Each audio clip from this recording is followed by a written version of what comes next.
तो दोस्तों आज मैं एक्सप्लेन करने वाला हूँ रिसेंटली रिलीज करी गई एक super natural horror thriller web series को जो कि प्राइम वीडियो पर आई है। इस सीरीज का नाम है अंधेरा।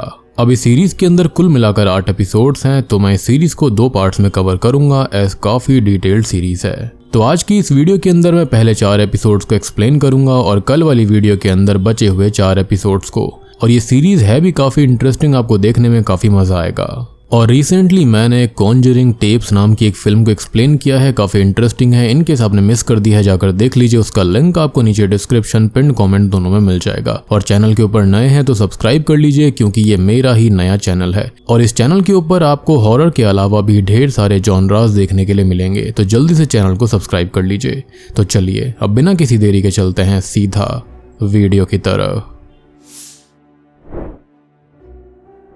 तो पहले एपिसोड की कहानी शुरू होती है बानी नाम की एक लड़की से जो कि शायद डिप्रेशन में है और डॉक्टर पृथ्वी उसे ट्रीट कर रहे थे। अब एक दिन बानी डॉक्टर पृथ्वी के साथ बीच पर जा रही होती है जहां पर वो उसे डार्कनेस के बारे में बता रहे थे कि वो उससे भाग रही है, पेन से भाग रही है और उसको ऐसा बिल्कुल भी नहीं करना है, उसको खुद को सरेंडर करना होगा। खैर अब डॉक्टर उसे पानी में लेकर जाते हैं जहां पर वो सडनली इविल होकर उससे ये कहते हैं कि बानी खुद को अंधेरे को सौंप दे। और अगले ही पल हम देखते हैं कि बानी खुद को पानी में डूबती हुई पाती है। और सबसे बड़ी बात ये थी कि ये दिन नहीं था बल्कि रात हो रही थी। खैर अब वो खुद को संभाल कर पानी से बाहर आती है जिसे थोड़ी ही दूर पर एक काला साया दिखता है, जिससे बचकर वो भागकर अपने होटल में आ गई थी। और तभी हम अचानक से एक तरह के अंधेरे को उसका पीछा करते देखते हैं, मतलब कि ये अंधेरा धीरे धीरे उसको खाने वाला था और अंधेरा धीरे धीरे उसके पास होता जा रहा था। वो रूम के अंदर आती है, खुद को संभालती है और डॉक्टर पृथ्वी को कॉल करती है, लेकिन उसका फोन ऑफ था तो दोनों की बात नहीं हो पाती। खैर अब बानी खुद को थोड़ा सा शांत करती है कि तभी उसके पिता का कॉल उसके पास आता है। और यहाँ पर हम ये गौर कर पाते हैं कि बानी के पिता उससे ठीक से बात कर रहे थे, लेकिन बानी को ऐसा सुनाई देता है कि वो उसे कर्ज कर रहे हैं कि वो जॉब नहीं करती बल्कि एक प्रोस्टिट्यूट है और उसने जॉब के बारे में झूठ बोला। और शायद इसी चीज का डिप्रेशन बानी को था, उसे इस चीज का काफी गिल्ट था कि उसने अपने परिवार से झूठ कहा, तो वो काफी परेशान हो जाती है, टूट सी जाती है। और तभी हम उसके कमरे में अंधेरे को आता देखते हैं। वो धीरे धीरे पूरे कमरे के अंदर फैल जाता है और धीरे धीरे बानी के पास आ जाता है। अब बानी यहाँ पर बहुत तेज चीखने लगती है, लेकिन अब तक अंधेरा उसको पूरी तरह खा जाता है, निगल जाता है। और यहाँ पर मैंने खाना शब्द इसलिए इस्तेमाल किया क्योंकि बकायदा जैसे कि लास्ट बाइट होती है बिल्कुल वैसी ही एक क्रीपी सी आवाज हम सुन पाते हैं। और अब सीन यहाँ से शिफ्ट होकर 1 महीने आगे जाता है। खैर अब तभी हमको एक ऑफिसर कल्पना कदम को दिखाया जाता है जो कि अपने पुलिस स्टेशन में रिपोर्ट करती है कि उसने एक केस अभी खत्म किया है। उसका सीनियर ऑफिसर उसे नायक से मिलाता है जो कि बानी का ही मिसिंग केस हैंडल कर रहा था और इसमें उसने अपनी रिपोर्ट बना दी थी कि वो मेंटली इल थी, एक एस्कॉर्ट भी थी तो वो खुद से भाग गई होगी और केस क्लोज करने के लिए एक फीमेल ऑफिसर के साइन जरूरी थे, तो कल्पना इस पर साइन कर दे जिस पर वो मान जाती है। खैर इसी बीच हम जय नाम के एक MBBS स्टूडेंट को देख पाते हैं जो कि डॉक्टर अजीज के पास थेरेपी लेने आया था। जय के बारे में हम थोड़ा बहुत जान लेते हैं। तो कुछ समय पहले उसका एक कार एक्सीडेंट हुआ था जिसमें उसका बड़ा भाई काफी ज्यादा सीरियसली इंजर्ड हो गया था और उसी रात से जय को कुछ भयानक नाइटमेयर्स आ रहे थे।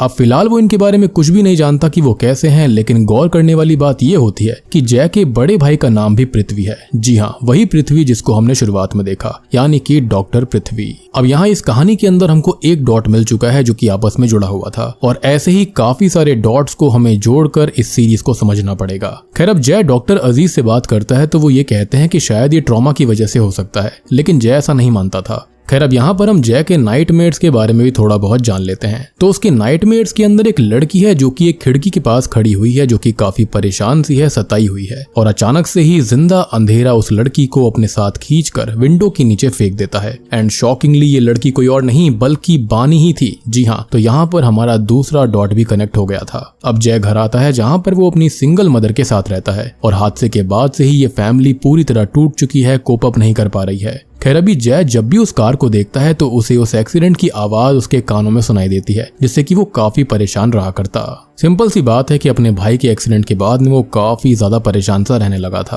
खैर अब दूसरी ओर हमें कल्पना को दिखाया जाता है जो कि इस केस को क्लोज करने के लिए, साइन करने के लिए, क्रॉस चेक करने के लिए बानी के पिता से बात करती है। और अब तभी बानी के पिता जो होते हैं वो कल्पना से बानी को ढूंढने की विनती करने लगते हैं। साथ ही साथ ये भी कहते हैं कि हाँ वो कोई काम करती थी और हाँ उसको मेंटल डिसऑर्डर भी था, लेकिन वो भाग नहीं सकती। और जब आखिरी बार उन्होंने बात करी थी, जैसा कि हमने भी स्टार्टिंग में देखा था, तो वो आखिरी बार चिल्ला रही थी, जिसको सुनकर कल्पना केस फाइल को चेक करती है तो वहां पर चिल्लाने का जिक्र तक नहीं हुआ था, यानी कि कुछ तो यहाँ पर गड़बड़ थी। खैर अब उसका भी मन बदल जाता है और बानी के पिता पर तरस खाकर वो ये केस ले लेती है। उनसे वादा करती है कि वो पता करके रहेगी कि बानी के साथ हुआ क्या। खैर अब कल्पना जो होती है वो होटल के रूम नंबर 408 में जाती है जहां पर बानी स्टे कर रही थी। वो वहां पर चेक करती है और साथ ही साथ होटल की सीसीटीवी रिकॉर्डिंग मंगवाती है, लेकिन मैनेजर ये कहता है कि उस रात सर्वर रूम के अंदर आग लग गई थी तो रिकॉर्डिंग है ही नहीं। कल्पना को ये चीज काफी वियर्ड लगती है। साथ ही साथ वो कॉरिडोर की एक विंडो को देखती है तो उसका भी ग्लास हाल ही में ही रिपेयर हुआ था, यानी कि रिसेंटली ठीक करा गया। तो उसको ये बात और ज्यादा अजीब लगती है। हालांकि होटल के बाहर रोड पर भी एक कैमरा था तो वो अपने कांस्टेबल से उसकी रिकॉर्डिंग लाने के लिए बोलती है कि शायद वहां पर कुछ तो पता चलेगा।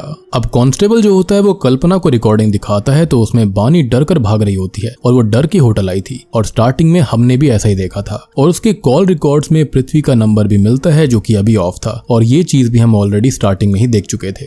खैर अब वो बानी के घर जाती है जहां पर वो उसके पिता से थोड़ा उसके बारे में पूछती है और पृथ्वी के बारे में बात करती है, लेकिन वो पृथ्वी के बारे में जानते तक नहीं थे। अब तभी कल्पना को बानी का रूम चेक करने पर एक कार्ड मिलता है जिस पर आत्मा लिखा हुआ था, जिसके बारे में उसके पिता बताते हैं कि यहाँ पर वो मेंटल हीलिंग के लिए जाया करती थी और उसको आराम भी मिल रहा था। कल्पना अभी के लिए यहाँ से चली जाती है, लेकिन हम बानी की माँ को देख पाते हैं जिनको भी कोई मेंटल हेल्थ इशू था और उनको बानी के रूम के अंदर जो क्लोजेट था वहां से वो किसी को बाहर बुला रही होती है, लेकिन किसको ये हमको पता नहीं चलता। खैर तभी हम जय को देख पाते हैं जो कि अंधेरे के बारे में सर्च करता है कि क्या अंधेरा जिंदा हो सकता है। तो उसको एक ऑनलाइन पैरानॉर्मल इन्वेस्टिगेटर और व्लॉगर रूमी का वीडियो मिलता है। अब रूमी जो होती है उसने एक नया व्लॉग चैनल बनाया हुआ था जिसका नाम है इनटू द डार्कनेस और वो ये कहती है कि अब ये अंधेरा नॉर्मल नहीं रहा, असल में ये पैरानॉर्मल है और हम इसको इग्नोर कर देते हैं, जो कि इसकी सबसे बड़ी ताकत है।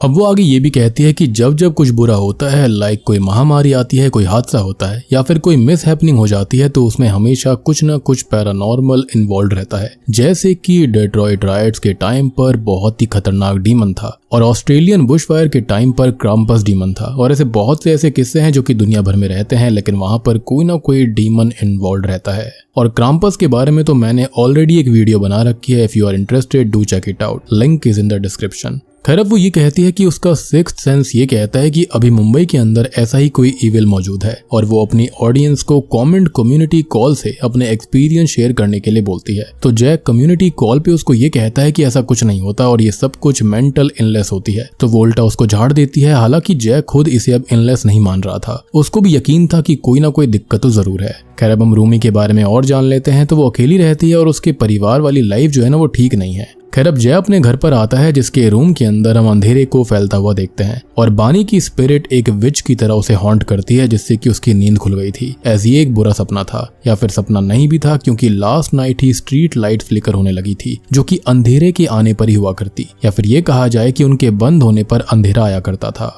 मीनवाइल पुलिस ऑफिसर कल्पना जो होती है वो आत्मा हीलिंग सेंटर जाती है, जिसे मैनेजिंग डायरेक्टर चैतन्य शर्मा मिलता है और वो उसे चीफ वेलनेस कंसल्टेंट आयशा से मिलवाता है। अब आयशा ये बताती है कि बानी पिछले 4 महीने से यहाँ पर नहीं आई है, और पृथ्वी के बारे में पूछने पर वो ये कहती है कि उसे तो बानी ही जानती होगी। खैर अब वो इस जगह के बारे में और बताती है कि ये थेरेपी मेडिटेशन नहीं है, बल्कि ये ATEM है, यानी कि एडवांस टेक एनेबल्ड माइंडफुलनेस। और यहाँ पर हम कल्पना को नोटिस करते हैं जो कि आयशा से काइंड ऑफ अट्रैक्ट सी हो रही थी और उसे कुछ अच्छे मोमेंट्स भी याद आते हैं। खैर अभी कांस्टेबल जो होता है वो कल्पना को बताता है कि पृथ्वी का एड्रेस मिल चुका है, तो वो उसके घर के लिए निकल जाती है। मीनवाइल हम जय को देखते हैं जो कि रूमी को टेक्स्ट करता है कि क्या अंधेरा जिंदा हो सकता है, क्योंकि उसने खुद अंधेरा देखा है। इस पर रूमी उसे एक न्यूज क्लिप भेजती है जिसमें बानी के पेरेंट्स इंटरव्यू दे रहे थे, और बानी की माँ कहती है कि अब बानी वापस नहीं आएगी क्योंकि अंधेरा उसको ले गया है। और यहाँ पर बानी की फोटो देखकर जय परेशान हो जाता है, क्योंकि शॉकिंगली यही वो लड़की है जिसे वो अपने भयानक ख्वाबों के अंदर देख रहा था।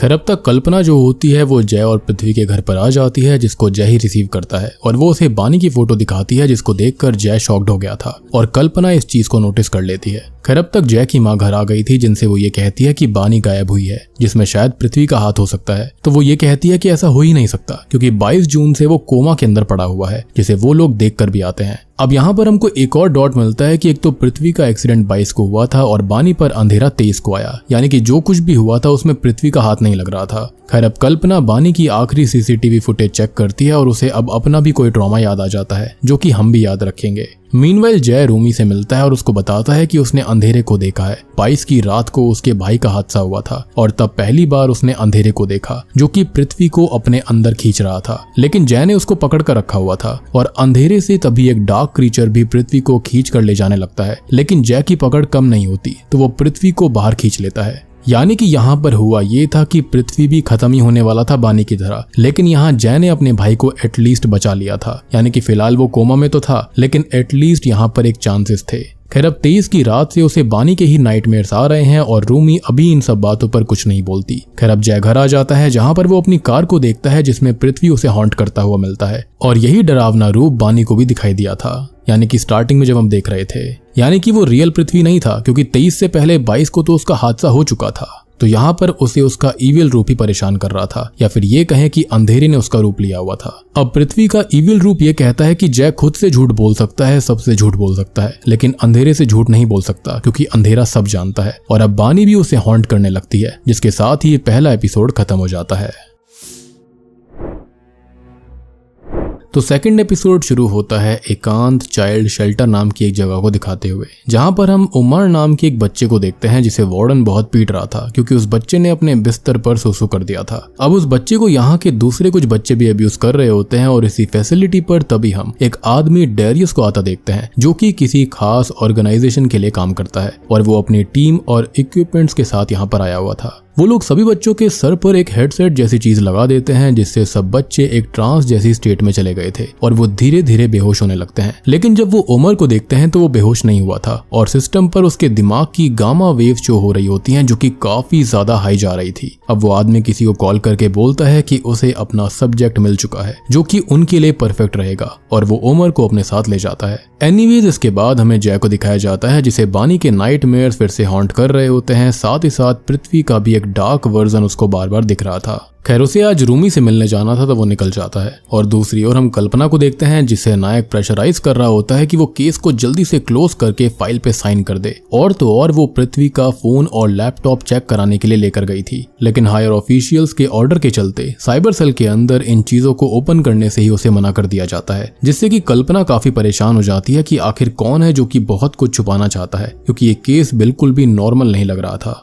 मीनवाइल हमें कल्पना के उस ट्रॉमा को थोड़ा सा और दिखाया जाता है जहां पर एक लड़की को वो बार बार देखा करती और उस लड़की को गांव के बहुत सारे लोग मुंह पे कालिक लगाकर ह्यूमिलेट कर रहे थे, जिसको सोचकर कल्पना काफी दुखी हो जाती है और परेशान रहने लगती है, जिसके चलते उसे एक बार तो वेलनेस थेरेपी के लिए आत्मा हीलिंग जाने का ख्याल आता है। अब पहले तो वो कमिश्नर के पास जाती है जो कि पुलिस एकेडमी में उसके टीचर और मेंटर भी थे, जिनसे वो अनऑफिशियली साइबर सेल को टैबलेट ओपन करने के ऑर्डर्स करवाती है। तभी पृथ्वी की हालत जो थी वो ठीक नहीं हुई थी और उसकी माँ सरिता जो होती है काफी परेशान हो जाती है, जिन्हें डॉक्टर समझाते हैं कि वो परेशान ना हो। और पृथ्वी जो है वो उनके इस कॉलेज का बेस्ट मेडिकल स्टूडेंट रहा था तो उसे वो लोग अच्छे से ही ट्रीट करेंगे। मीनवाइल रूमी को दिखाया जाता है जिससे मिलने जय आ जाता है और वो दोनों बानी के घर जाते हैं। खैर अब वहाँ पर वो बानी के पिता से बात करते हैं जो कि ये बताते हैं कि जब से बानी गई है तब से ही उसकी माँ शांत सी हो गई है और लोगों का कहना है कि वो डिप्रेशन में है। अब जय बानी की माँ से बात करता है और ये बोलता है कि क्या बानी को भी अंधेरा दिखाई देता था और क्या उसके भाई पृथ्वी का बानी से या फिर इन दोनों का ही अंधेरे से कोई संबंध है। तो वो ये कहती है कि अंधेरा तो जय को भी दिखाई देता है और वो खुद के बारे में बताती है कि उनको भी अंधेरा दिखाई दे रहा है। और अब वो बचपन वाली बानी को हर जगह देखती रहती है और आखिरी एपिसोड में उसे ही वो क्लोजेट से निकाल कर लेकर आई थी, इसके बारे में हमें उस वक्त बताया नहीं गया था। अब बानी की माँ बानी के गायब होने से पहले उसकी कहानी बताती है कि उस रात उनकी अचानक नींद खुल गई थी और उन्हें कुछ आवाज आ रही थी, तो उन्होंने बानी का रूम देखा लेकिन वो वहाँ पर नहीं थी। वो बाहर खड़ी हुई थी और वो उसके पास जाती है तो वो गौर करती है कि बानी अकेले ही हंस रही थी, बड़बड़ा रही थी और यहाँ पर बानी को अपना ही चाइल्ड फॉर्म दिखाई दे रहा था। अब बानी का वो बच्चा वाला रूप जो होता है वो बानी को स्विंग पर लेकर जाता है, यानी कि झूलने वाले झूले पर, जहाँ पर वो होश में नहीं होती तो वो एक पोल से टकराने वाली थी, लेकिन तभी उसकी माँ ने उसको बचा लिया और बानी की माँ को अभी वो अंधेरा दिखाई देता है जो कि बानी के पीछे पड़ा हुआ था। खैर प्रेजेंट टाइम में वो ये बताती है कि ये अंधेरा सबको खा जाएगा और उनके हस्बैंड उन्हें सुलाने ले जाते हैं। खैर जय को यहाँ पर कुछ अजीब सा आभास हो रहा था और रूमी को भी कोई ना कोई पैरानॉर्मल रीडिंग मिलने लगती है। अब जय बानी के रूम में जाता है तो एक फिगर उसे अंदर खींच लेता है, जहाँ पर वो बानी की उस चाइल्ड फॉर्म को अंधेरे में बैठा हुआ देखता है और वो डिफॉर्म्ड बानी भी बैठी हुई थी।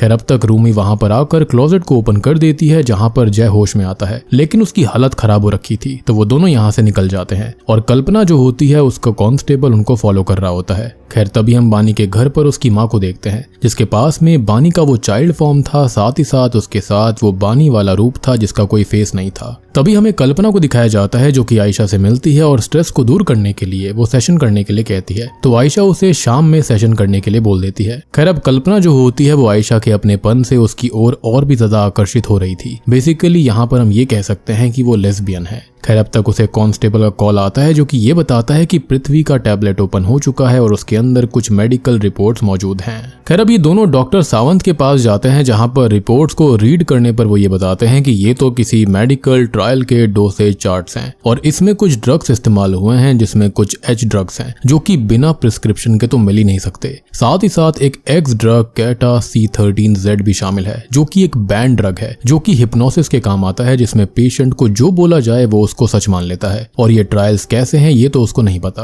खैर कल्पना यहाँ पर 2 पॉइंट्स निकालती है, एक तो ये कि शायद पृथ्वी कोई इलीगल एक्सपेरिमेंट कर रहा था और दूसरा कि उन्हें जय को भी ट्रेस करना होगा क्योंकि वो बानी के घर गया था। अब यहाँ रिपोर्ट में एक पेशेंट को पेशेंट एक्स लिखा गया था, वहीं दूसरे का नाम होता है जूड रोजारियो और कल्पना अब इसी जूड के बारे में पता लगाने लगती है। मीनवाइल रूमी जय को अपने घर लाती है और अभी रूमी के मामा भी उससे मिलने आए हुए थे, जो कि शॉकिंगली कोई और नहीं बल्कि डॉक्टर अजीज ही हैं। और जैसा कि मैंने आपको शुरुआत में बताया भी था कि रूमी की कुछ फैमिली प्रॉब्लम्स थी, तो सबसे बड़ी बात ये होती है कि उसकी माँ के साथ कुछ इश्यूज थे जिसके चलते उसकी लाइफ खत्म हो गई थी या फिर ये कहें कि तबाह हो गई थी। खैर अब डॉक्टर अजीज उससे ये कहते हैं कि जय बीमार है और उसे ट्रीटमेंट की सख्त जरूरत है, लेकिन रूमी को उनके ट्रीटमेंट पसंद नहीं थे क्योंकि वो उसकी माँ को ठीक नहीं कर पाए थे, तो वो उनसे बहस करने लगती है। खैर अब वो जय की माँ सरिता के पास आते हैं जो कि आखिरी नाइट की सीसीटीवी रिकॉर्डिंग दिखाती है जिसमें जय किसी से डर रहा था और हम तो जानते हैं कि वो अंधेरे से डर रहा था, लेकिन ये बात इन दोनों को ही नहीं मालूम। और अजीज ये कहते हैं कि जय को हेलुसिनेशंस होते हैं जिनमें वो खुद को हार्म भी कर सकता है और पृथ्वी के कोमा वाले स्टेट की वजह से उसके रिपोर्ट्स को देखते हुए ये कहना साफ था कि उसके बचने के चांसेस, रिकवरी के चांसेस काफी कम थे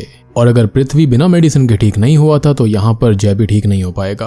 खैर तभी जय को रूमी के घर पर होश आता है और वो वॉल पर भूत, प्रेत, जिन, पिशाच की पेंटिंग्स देखकर डर गया था। लेकिन जो रूमी होती है वो उसको ये बताती है कि ये तो खाली उसके रिसर्च का मटेरियल है और इनसे डरने की कोई जरूरत नहीं है। तभी हमें कल्पना को दिखाया जाता है जो कि आत्मा हीलिंग सेंटर आती है, लेकिन यहाँ से हम डेरियस को जाता हुआ देखते हैं। यहाँ पर ओमर भी था जिसके बारे में चैतन्य आयशा को बताता है कि ये एक शेल्टर से यहाँ पर आया है जहाँ पर उसे बुली करा जाता था। यह डिस्टर्ब्ड है जो कि एडॉप्ट होने वाला है और तब तक वो यहाँ पर रहेगा। खैर आयशा उमर से बात करती है और कल्पना ये देख रही थी। मीनवाइल रूमी जय का हाथ देखती है जिस पर फिंगर मार्क्स थे और जय ये बताता है कि ये बानी के पकड़ने की वजह से हुए होंगे क्योंकि वो उसे अंधेरे में खींच रही थी, लेकिन उसे ये सच नहीं लगता, जिस पर रूमी ये कहती है कि सच या झूठ की बात नहीं है और बहुत सी ऐसी चीजें हैं जिन्हें हम देख नहीं सकते, लाइक ग्रेविटी, लेकिन वो एग्जिस्ट करती है। तो यहाँ पर तो बानी को उसने देखा भी है, फील भी किया है और बात सच झूठ की है ही नहीं, बल्कि ये है कि ये सब हो क्यों रहा था और यहाँ पर आखिर होने क्या वाला है। खैर अब वापस कल्पना को दिखाया जाता है तो उसे आयशा सेशन के लिए ले जाती है और उसको एक हेडसेट पहनाकर रेस्ट करने के लिए कहती है और ये हेडसेट स्टार्टिंग वाले से थोड़ा अलग था।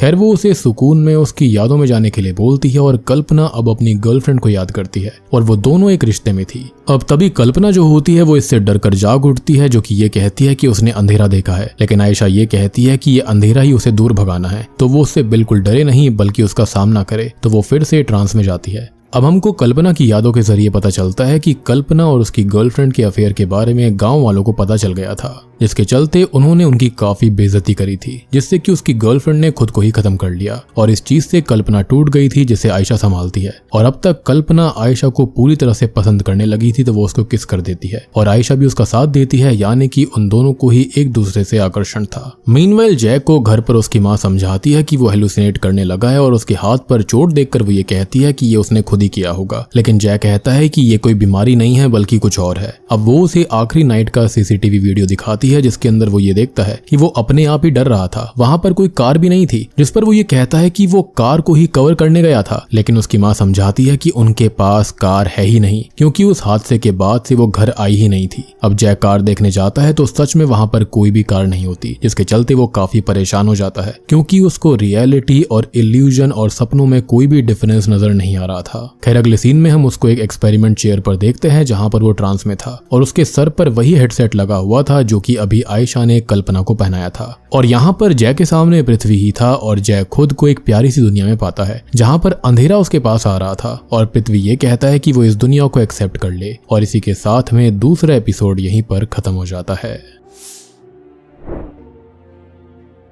तीसरा एपिसोड शुरू होता है जूड नाम के ही आदमी से और जूड नाम हम आखिरी एपिसोड से समझ चुके हैं और उसको सभी लोग ढूंढ रहे थे, स्पेशली कल्पना। खैर जूड किसी लड़की के ऊपर नजर रखकर खड़ा हुआ था और उस लड़की की माँ उसे घर ले जाती है तो जूड इससे परेशान हो जाता है मानो कुछ बहुत ही बड़ा काम रह गया हो। खैर अब वो एक कॉमिक को लेने जाता है जिसे शॉपकीपर भगा देता है क्योंकि वो हमेशा एक ही कॉमिक मांगता रहता जो कि यहाँ पर आती तक नहीं थी और वो हमेशा उसे लेने वहां पर पहुंच जाया करता और उसके लिए वो बहुत ही ज्यादा डेस्परेट था, इतना ज्यादा कि वो 10 से 20 हजार रुपया एक्स्ट्रा दुकानदार को देकर रखता था। वो बार बार अपना फोन देख रहा होता है जिस पर उसने एक टाइमर सेट किया हुआ था कि शाम कब होगी क्योंकि उसे सनसेट से पहले अपने घर जाना था। खैर वो बहुत ही जल्दी में कैब करता है जो कि एक टनल के नीचे से जाती है और अब अंधेरा होता है तो उसे भी अंधेरा हॉन्ट करता है, मतलब कि जूड भी अंधेरे का शिकार था, वो उसको देख सकता था। लेकिन जूड इस अंधेरे से काफी ज्यादा फेमिलियर था और वो उससे बचने के लिए हमेशा अपने पास एक लाइट और एक छाता रखता था जिस पर लाइट लगी हुई थी। अब वो घर आता है और जल्दी ही अपने रूम में जाकर बैठ जाता है और यहाँ पर उसने थोड़ी अलग टाइप की लाइट्स रखी हुई थी। वो अपनी डॉल जिसे वो हर टाइम अपने पास रखता था उसे निहारने लगता है।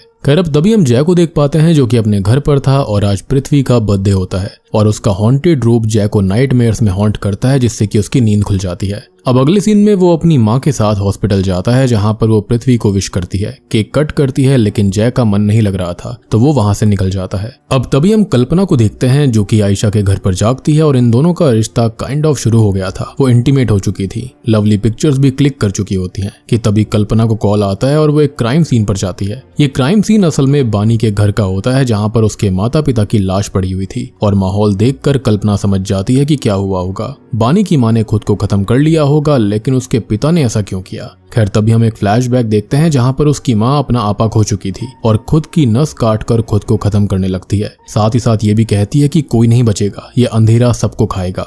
अब बानी के पिता जो होते हैं वो उनको बचाने के चक्कर में थोड़े से घायल हो जाते हैं और अब तभी उनको भी बच्ची बनी बानी दिखाई देती है जो कि चाकू की तरफ पॉइंट करती है तो उसके पिता खुद को खत्म कर लेते हैं। तो अब हमको समझ में आया कि यहाँ पर उसके पिता ने खुद को खत्म क्यों किया। बेसिकली कोई तो ऐसी फोर्स है जो कि करने पर मजबूर कर रही थी। अब प्रेजेंट टाइम में कल्पना ये कहती है कि आखिरी रात जयन से मिला था तो अब उसे इंटेरोगेशन के लिए बुलाया जाए। तभी हम जय को क्लास में देखते हैं जहां पर उसके टीचर समझा रहे होते हैं कि इंसानों की जिंदगी में होने वाले हर इवेंट उनके दिमाग में इलेक्ट्रिकल ब्रेन वेव्स के जरिए एक रिएक्शन होता है। इसको ERP यानी कि इवेंट रिलेटेड पोटेंशियल कहते हैं। ब्रेन वेव्स के अंदर न्यूरल कोड्स होते हैं जिनके जरिए ही हम अपने सारे इमोशंस को एक्सप्रेस करते हैं, या फिर आसान भाषा में समझाऊं तो आप इसको एक तरह का वोल्टेज फ्लक्चुएशन कह सकते हो, उसके जरिए ही इमोशंस होते हैं। अब क्लास के अंदर फिर से जय को पृथ्वी का एक इविल वर्जन हॉन्ट करता है जिससे वो काफी परेशान हो गया था। क्लास खत्म होने पर वो टीचर से बात करता है और ये पूछता है कि अगर ब्रेन वेव्स की इम्बैलेंस से डिप्रेशन होता है तो क्या इस इम्बैलेंस को कंट्रोल करने से वो ठीक नहीं हो सकता, जिस पर टीचर कहते हैं कि इन थियोरीज यस, लेकिन किसी ने इसको ट्राई नहीं किया है। अब जय यहाँ पर TMS के बारे में बात करता है यानी कि ट्रांसक्रीनियल मैग्नेटिक स्टिमुलेशन के बारे में। तो टीचर ये कहते हैं कि हाँ वो ट्रीटमेंट तो है लेकिन उसका सक्सेस रेट कंप्लीट नहीं है। बेसिकली नर्व सेल्स को ट्रिगर करना या फिर ये कहें कि स्टिमुलेट करना जिससे कि डिप्रेशन दूर हो सके। जय कहता है कि पृथ्वी ने एक्सीडेंट से पहले बताया था कि वो कोई रिसर्च कर रहा था और क्या वो ऐसे किसी फील्ड में काम कर रहा था, जिस पर टीचर कहते हैं कि उनको इस बारे में कोई आइडिया नहीं है। खैर अब तक पुलिस कॉलेज आ जाती है और जय को साथ ले जाती है। तभी हम आयशा को देखते हैं जो कि आत्मा हीलिंग सेंटर आई हुई थी और आज उमर को किसी ट्रीटमेंट के लिए ले जाया जा रहा था, लेकिन वो इसके लिए मना कर रहा होता है। तो चैतन्य ये कहता है कि ट्रीटमेंट जरूरी है तो आयशा उमर को समझाकर चैतन्य के साथ भेज देती है। अब एक इंटरेस्टिंग सीन आता है जो कि हमको ये दर्शाता है कि जूड के लिए ये कॉमिक कितनी ज्यादा इंपॉर्टेंट थी। वो इस कॉमिक के ऑथर कनिष्क गुप्ता के पास तक चला जाता है जो कि एक कॉमिक फेस्ट के अंदर थे। वो वहां पर बार बार उनसे विनती करता है कि वो इसकी कॉपी उसको दे दे, लेकिन ऑथर ये बोलता है कि ये तो आउट ऑफ प्रिंट हो रखी है और उसके पास ये नहीं है। वो बार बार गाली देने लगता है लेकिन फिर भी उसके हाथ ये कॉमिक नहीं लग पाती। तभी जय को पुलिस स्टेशन में दिखाया जाता है जहां पर रूम भी आ गई थी। अब कल्पना जय से पूछताछ करती है जहां पर वो अंधेरे के बारे में बताने लगता है कि वो जिंदा हो चुका है, ईविल है और वो लोगों को हॉन्ट करता है और फिर वो खुद को खत्म कर लेते हैं। कल्पना इन बातों पर यकीन नहीं करती और उसे पृथ्वी के टैबलेट से मिली वो मेडिकल ट्रायल रिपोर्ट्स दिखाती है और कहती है कि पृथ्वी इलीगल एक्सपेरिमेंट्स के अंदर इन्वॉल्व था और इस इलीगल एक्सपेरिमेंट के अंदर 3 लोग शामिल थे जिनके नाम हैं जूड, बानी और पेशेंट एक्स। जिस पर जय ये कहता है कि ऐसा हो ही नहीं सकता, वो तो बस डिप्रेशन ट्रीटमेंट कर रहा था और ये वो जानता है क्योंकि वही खुद पेशेंट एक्स है। जी हाँ, जय खुद ही पेशेंट एक्स था। वो आगे बताता है कि एक हाईटेक लैब है जहां पर पृथ्वी उसे छुपा कर ले जाया करता था क्योंकि उसके पास जय को ट्रीट करने की परमिशन नहीं थी। वहां पर एक मशीन है जिस पर बैठने पर लोग ट्रांस यानी कि हिप्नोसिस में जाते थे और ऐसे वो ठीक हो सकते थे और वो उस जगह को बाहर से नहीं जानता लेकिन अंदर से पहचान लेगा और उसे सच में नहीं पता था कि बानी इसका हिस्सा थी। खैर इसी बीच पुलिस स्टेशन के बाहर कुछ लोग लड़ने लगते हैं तो कल्पना उनके पास चली जाती है। तब तक रूमी केस फाइल की फोटोज को क्लिक कर लेती है। अब वो दोनों पुलिस स्टेशन से निकल जाते हैं और जय ये कहता है कि बानी उसे हॉन्ट क्यों कर रही है, क्या सच में पृथ्वी ने उसके साथ कुछ गलत किया था। इस पर रूमी कहती है कि अगर ऐसा होता तो उसकी माँ को भी वो हॉन्ट कर रही होती और उन्हें कुछ पता चल सकता है होटल से जहाँ की फोटो केस फाइल से वो लेकर आई है। जिसको देखकर जय कहता है कि उसने ये जगह पहले भी देख रखी है और ये तो वही विंडो है जिससे बानी ने उसके नाइटमेयर में जंप किया था।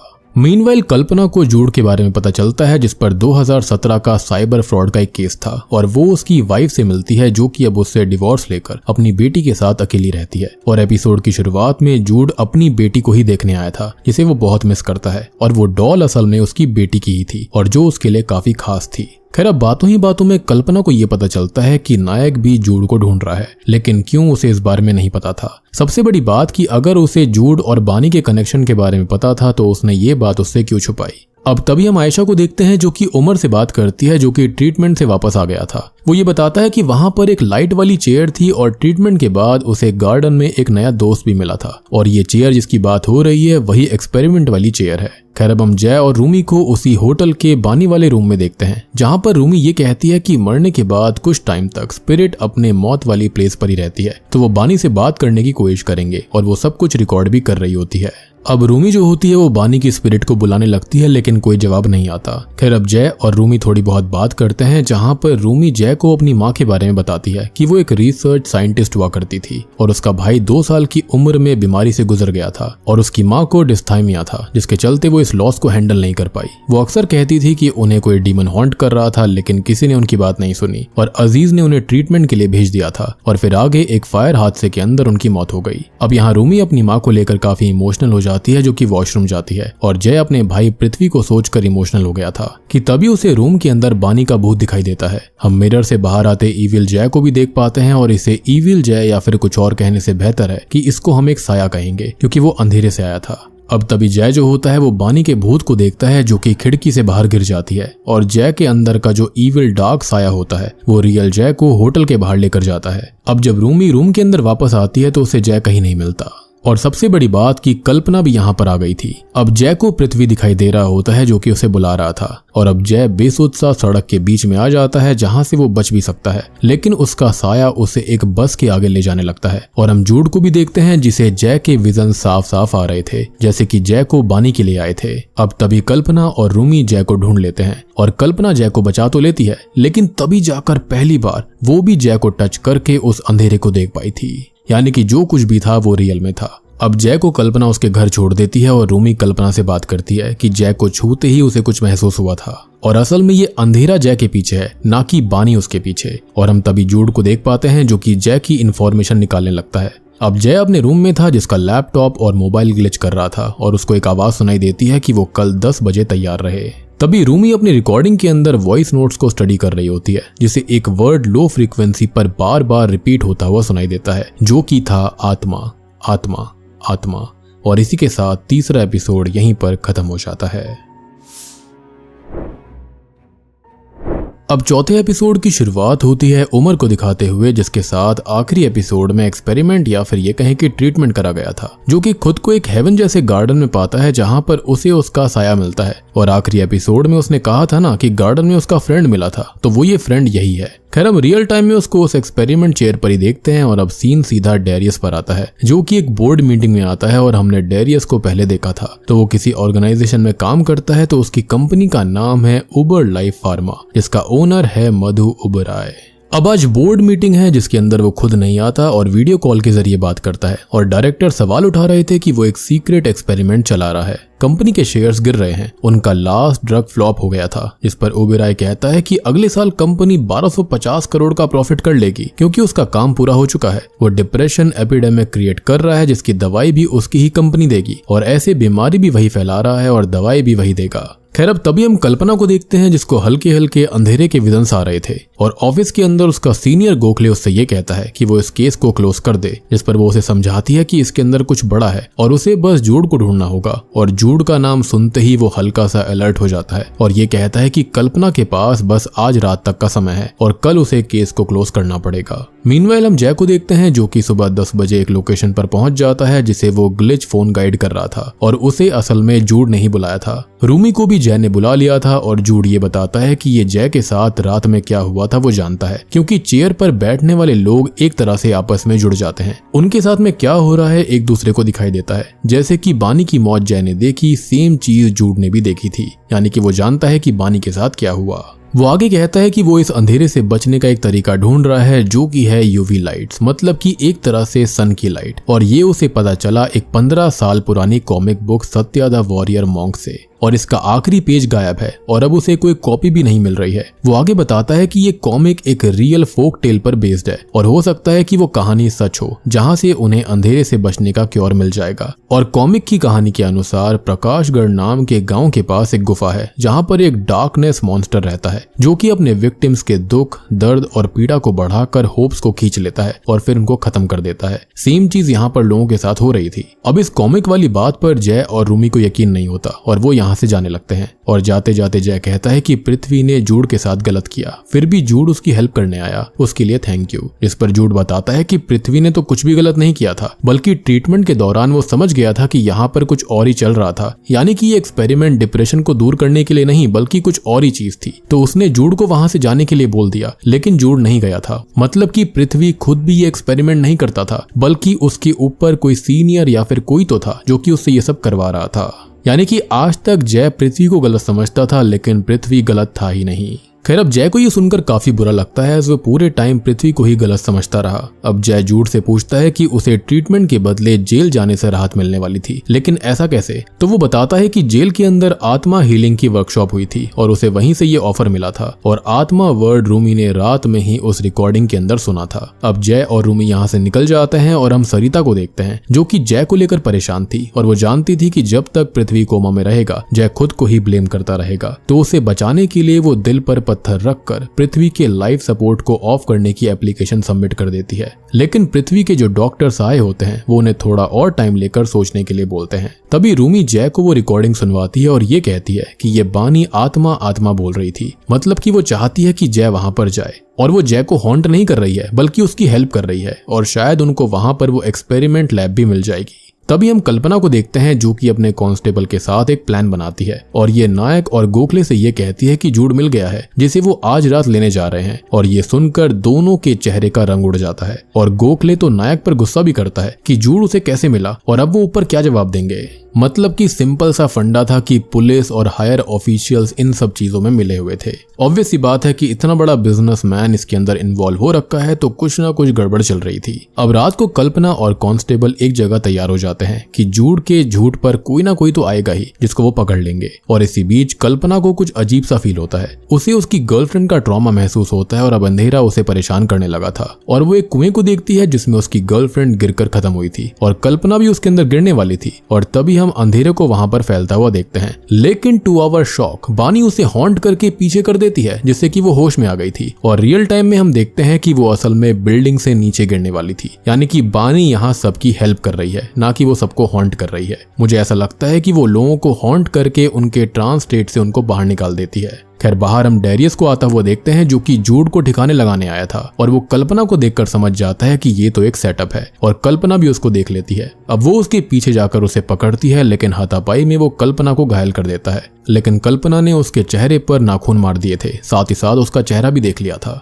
अब वो कल्पना को एक इंजेक्शन देने वाला था लेकिन तब तक कांस्टेबल वहां आकर कल्पना को बचा लेता है और डेरियस को मजबूरी में वहां से भागना पड़ता है। खैर अब अगली सुबह कल्पना गोखले को इसके बारे में रिपोर्ट करती है तो ये सब सुनकर तो उसके चेहरे के रंग उड़ गए थे। वो ये भी बताती है कि डेरियस एक सिरिंज छोड़ गया था जो कि उसने लैब के अंदर भेज दी है और होटल के बाहर वाले सीसीटीवी के अंदर बानी के 15 मिनट बाद डेरियस भी होटल गया था। खैर अब तक सिरिंज की लैब रिपोर्ट आ गई थी और उसके अंदर शॉकिंगली जो ड्रग मिला था वो वही कैटा C13Z है और वही हेलुसिनेशन वाला ड्रग, यानी कि वही हेलुसिनेशन पैदा करता था। वो और पता करती है कि ये ड्रग तो स्वीडन से उबर लाइफ फार्मा में आई है और अब कल्पना जो होती है वो उबर लाइफ फार्मा की जड़ें खोदने निकल जाती है और हम जानते हैं कि उबर लाइफ फार्मा का जो मेन बंदा था वो क्या कर रहा था। तभी जय और रूमी आत्मा हीलिंग सेंटर आते हैं जहां पर रूमी जय से ये कहती है कि वो चाहे तो रुक जाए क्योंकि उसकी जान को खतरा हो सकता है, जिस पर वो ये कहता है कि वो पृथ्वी को बचा कर रहेगा क्योंकि सब उसकी वजह से हुआ है। जिस पर रूमी ये पूछती है कि आखिरकार वो हमेशा खुद को ही क्यों ब्लेम करता रहता है और उस दिन जब वो मरने वाला था तब भी वो सॉरी पृथ्वी बोल रहा था, लेकिन ऐसा क्यों। लेकिन अभी इस बात को जय अवॉइड कर देता है, यानी कि कोई ना कोई राज था उस एक्सीडेंट वाला जो कि यहाँ पर हमें पता नहीं था। खैर अब ये दोनों अंदर जाते हैं जहां पर रूमी अलग से चेक करती है और जय थेरेपी रूम के अंदर चला गया था।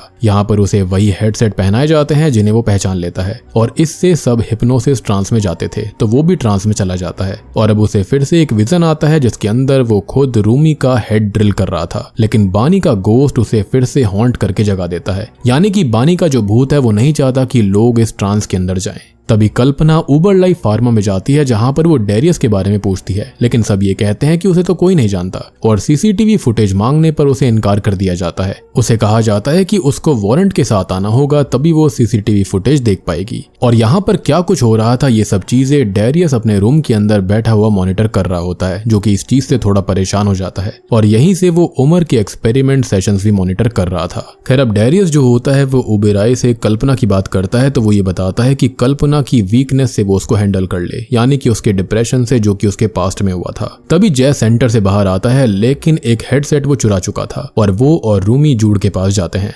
अब वो लोग उसे बानी वाली रिकॉर्डिंग सुनाते हैं तो वो ये कहता है कि ये जो कॉमिक बुक है ना उसके अंदर भी मॉन्स्टर का नाम तमा है, यानी कि आत्मा तमा बिल्कुल सेम था। खैर अब ये लोग उस हेडसेट को देखते हैं जिसके अंदर कुछ सेंसर्स लगे हुए थे कुछ ब्रेन वेव्स और एक्टिविटी को रीड करने के लिए, लेकिन कुछ अलग भी था, लेकिन क्या। और ये मशीन सब कॉन्शियस तक को तो हैक कर पा रही थी क्योंकि जय रूमी को चाहने लगा था और उसने अपने विजन्स में खुद को उसे ही हर्ट करते देखा और ये मशीन को कैसे ही पता चला कि वो रूमी को चाहता है, यानी कि यहाँ पर कुछ तो दिक्कत थी। खैर अब इसका वर्किंग मैकेनिज्म क्या है उसको डिकोड करने के लिए जूड थोड़ा ट्राई करने लगता है। तभी हम ओमर को देखते हैं जो कि अपने विजन्स के अंदर था और यहाँ पर उसे एक क्लिकर भी क्लिक करना होता है जिसे कोई वॉइस गाइड कर रही थी और थोड़े ही समय के बाद में वो वॉइस उसको जगा देती है। तो ये असल में है डॉक्टर साय, जी हाँ, जो कि ये पूरा एक्सपेरिमेंट शुरू से ही रन कर रहे थे और ये वही बंदा है जो कि पृथ्वी को देख रहा था हॉस्पिटल के अंदर, जिसने कि उसकी माँ से कहा भी था कि वो थोड़े टाइम रुक जाए। और इसी के साथ में चौथा एपिसोड यहीं पर खत्म हो जाता है। तो दोस्तों ये थी अंधेरा वेब सीरीज के पहले 4 एपिसोड्स की एक्सप्लेनेशन। उम्मीद करता हूँ कि अब तक की कहानी आपको इंटरेस्टिंग लग रही होगी और कल ही आ जाएंगे इसके बाकी के 4 एपिसोड्स। तो जल्दी से इस वीडियो के ऊपर 5000 लाइक कर दो और 200 कमेंट कर दो। तो मैं आप सबको मिलता हूँ अगली वीडियो के साथ में, तब तक के लिए